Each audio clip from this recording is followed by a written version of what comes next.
Bueno, continuamos con aproximaciones lineales y diferenciales.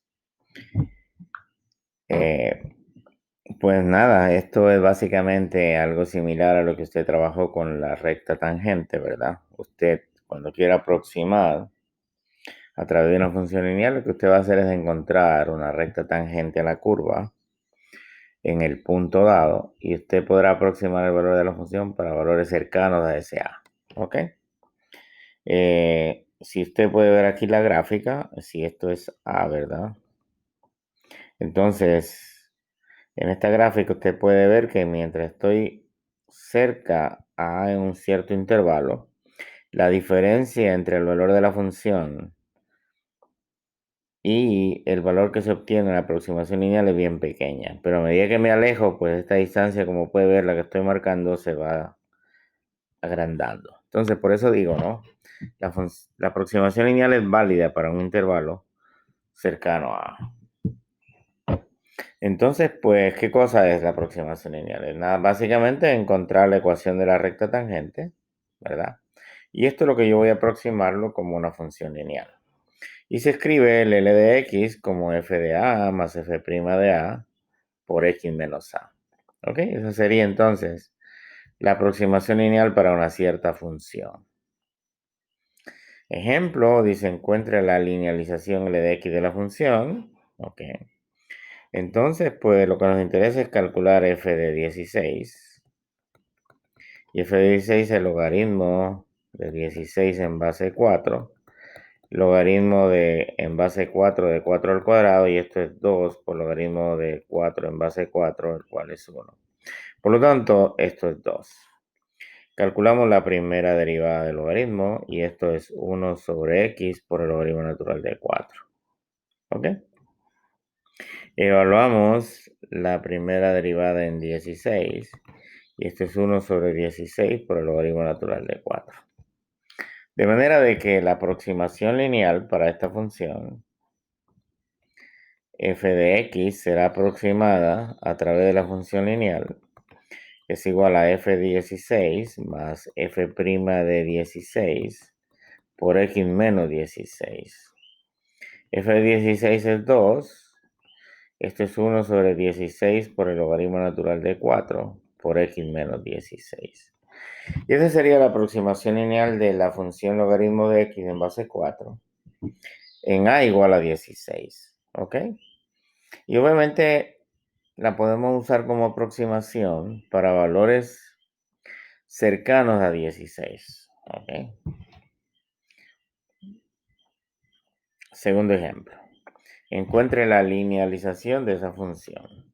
Pues nada, lo primero que hacemos es encontrar f de 5. F de 5 es la raíz cúbica de 3 más 5, que es 8, y eso es 2. Calculamos su primera derivada, y su primera derivada recuerde que esto es 3 más x elevado a la 1 tercio. Y la primera derivada es 1 tercio por x más 3 elevado a la negativo 2 tercios, por la derivada de x más 3, que es 1. Evaluamos la primera derivada en 5 y esto es 1 sobre 3 por 5 más 3 elevado a la 2 tercios. Esto es 8 raíz cúbica 2 al cuadrado 4 por 3 es 12, un doceavo. Y entonces ahora tenemos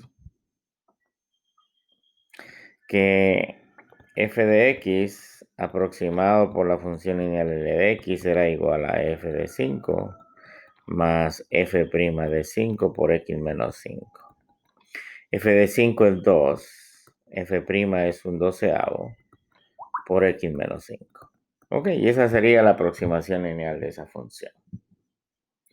Ahora nos dicen aproxime el coseno de 0.5. Nada, tenemos que definir nuestra función, que es el coseno de x, y tenemos que definir un a. El a tiene que estar lo más cercano posible al valor que yo quiero aproximar. En este caso, el a es 0.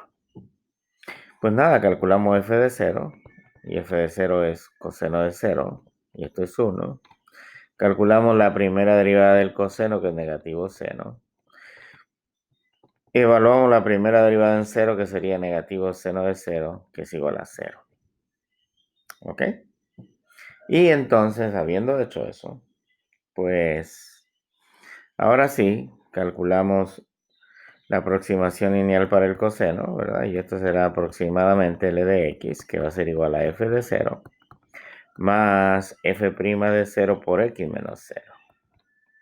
Y esto es f de 0 es 1, ¿verdad? Más f' de 0 es 0 por X, que esto es básicamente 1. Esto implica entonces que el coseno de 0.05 es aproximadamente 1. ¿Ok? Usted puede usar su calculadora y verificar cuál es la diferencia entre el coseno de 0.05 y la aproximación que acabamos de obtener. Acuérdese que cuando tiene funciones trigonométricas, usted tiene que trabajar en radianes. ¿Ok? Verifique esa aproximación lineal. Pues en este caso, nuestra función f de x es 1 más x elevado a la negativo 3. Entonces f de 0, pues va a ser 1. Calculamos la primera derivada y la primera derivada de menos 3 por 1 más x elevado a la negativo 4. Y f' de 0 va a ser igual a negativo 3. Por lo tanto, pues el 1 más x elevado a la negativo 3, aproximado como una función lineal, será f de 0 más f' de 0 por x menos 0. F de 0 es 1, f' es negativo 3 por x menos 0. Y esto es efectivamente 1 menos 3x. Y esa es la aproximación lineal para 1 sobre 1 más x elevado a la tercera potencia. ¿Ok? Si es que, como pueden ver, pues este es un proceso que es simple, ¿verdad? Para hacer aproximaciones lineales, vuelvo y repito, lo que usted necesita es determinar el valor de la función en A, el valor de la primera derivada en A y escribir básicamente la ecuación de la recta tangente. Diferenciales. La idea de aproximación lineales se puede formular en términos de diferenciales también. Si y igual a f de x, donde f es una función diferenciable, entonces el diferencial de x es una variable independiente. Esto es, puede dar el valor de cualquier número real. El diferencial de y, obviamente, se va a definir en términos de dx, por la ecuación de y igual a f' de x por dx, por lo que es una variable dependiente, es decir, depende de la derivada y depende del dx. El significado geométrico es el que ya ustedes conocen. Ok. Se calcula el diferencial de y, que es como el que están viendo allí, ¿verdad? Se calcula el delta de x. Ok. Entonces, asumimos de que la curva pasa por el punto P y por el punto Q. Traza usted una recta tangente en el punto P. Ok. Y, pues allí tenemos, ¿verdad? El delta de y es la aproximación del delta de x. Del y, perdónenme, es la aproximación del delta de y. Y el de x va a ser igual a delta de x. Ok. Dense cuenta que delta de x es solamente esta parte de aquí. Y el delta de y es todo esto de aquí. Perdón, delta de y es lo que primero marqué de rojo y el de y es lo que acabo de poner en la llave. Pues, entonces, el delta de y es la diferencia de las imágenes de la función entre el punto x y el punto x más delta de x. Y tiene también, como les había mencionado, la pendiente de la recta tangente a esa curva. Y la pendiente de la recta tangente a esa curva recuerde que la pendiente va a ser igual al límite cuando el delta de x tiende a 0, de delta de y sobre delta de x. ¿Ok? Pues bien, entonces nos vamos a quedar allí, pero con el concepto de que el dy es igual a f' por dx.